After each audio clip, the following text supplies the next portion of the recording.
Krull, and welcome again to another episode of Investing with Your Values.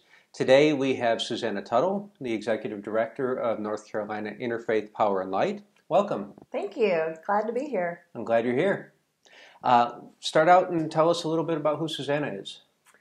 Well, my name is Susannah Tuttle. I am the Director of the program of North Carolina Interfaith Power and Light. We'll like to call it NCIPL to make it a little bit easier. But I have been in this position since 2013 as the full-time director, and prior to that served as a co-director.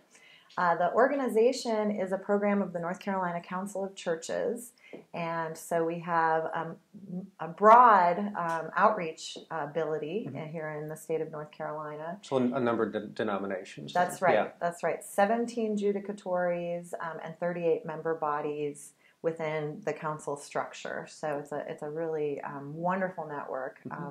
So North Carolina Interfaith Power and Light has a number of different programs. Would you go through some of those programs for us? So our program areas have been specifically designed to meet congregations where they're at.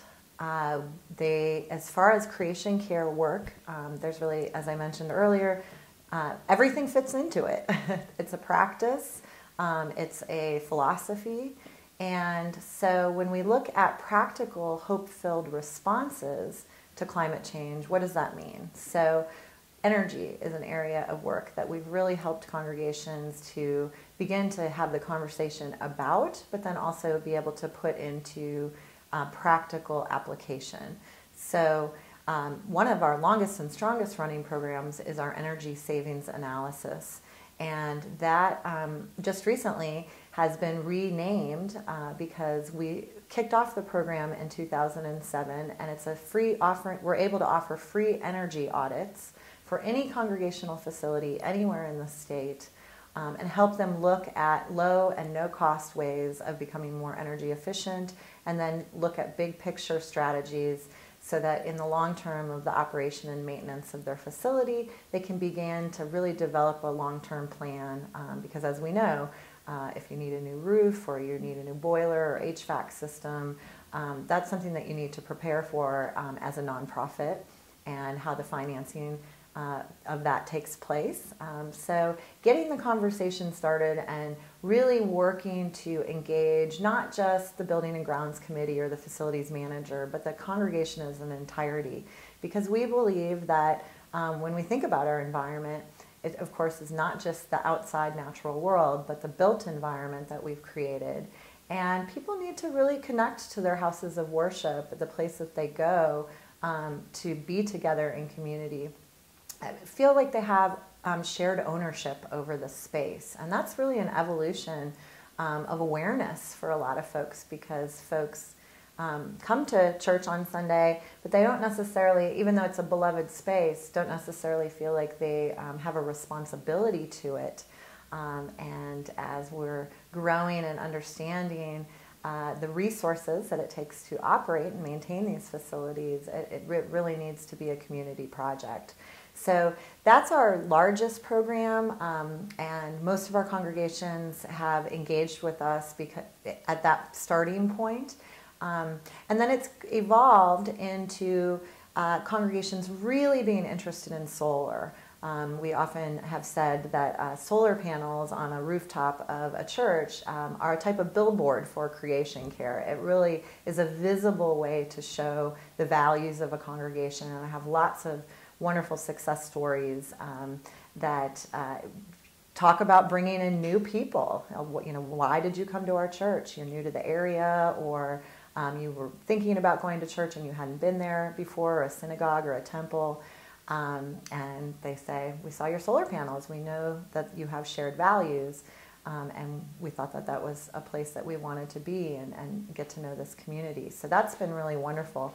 So what's been really exciting over the past couple of years, as congregations have become more and more interested and engaged in renewable energy and wanting to install it on their roofs, is that as nonprofits, we've had to be creative as far as how to finance Right. the process. Because they can't use the tax credits. That's exactly right. Right. Exactly right. And in North Carolina, we don't have the third-party solar model Right. as of yet. Right. We're very much advocating on behalf of that, because that would really benefit the opportunities for nonprofits and specifically churches and congregations to install solar. Right. So we have been involved in helping what we are calling a solar clearinghouse, a resource of best practices and some examples, because congregations have been able to do it. There's been LLC models that have been formed, so donors can put together those and receive the tax credits, and Right. then eventually donate the panels to the congregation after they receive the payback of the initial investment. There's been individual donor models. That has been probably the biggest, best example of how congregations have been able to do this, where they run a campaign and the members of the congregation are able to donate to the nonprofit. And then some of the congregations have actually opened it up in more of a Kickstarter campaign. Crowdfunding. Crowdfunding. Right. Exactly. And so we've gotten folks who maybe their own residents, or they're interested in solar, or they can't afford the whole system for themselves, but they want to be a part of a project. They see this congregation, even if they're not a member of it, but it's someplace they drive by every day, and they feel really good about that investment. And again, it could be at any level. So it allows community members to participate in something that represents their values, Right.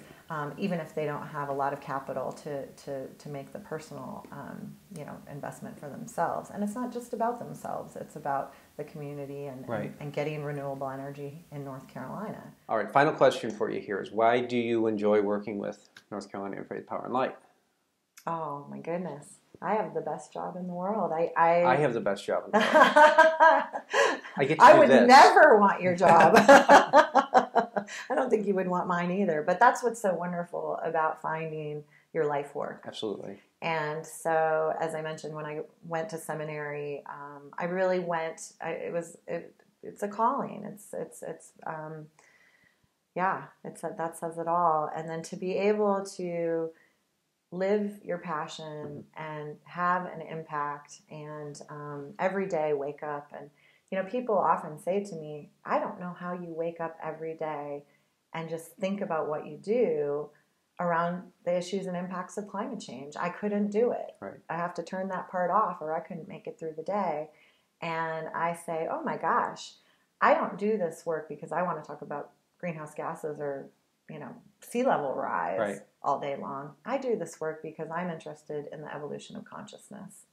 And to me, we're living in one of the most exciting times of all of human species and all of the world of the planet, because there is an awakening happening right now. And to watch it happen in individuals over here that don't know these people over here, and it's just, not to get too new agey, but there's these channels that are just flowing. Absolutely. And as we all come together, I think the world is becoming a more beautiful place every minute. And to get to participate in that and serve as witness to that, and I might be a little bit optimistic, overly optimistic sometimes. Nothing wrong with that. But to me, it's the journey is the prize. And so as we watch ourselves grow and learn, and fail, and honor, and I worship it. So to get to be in a faith-based leadership position in North Carolina in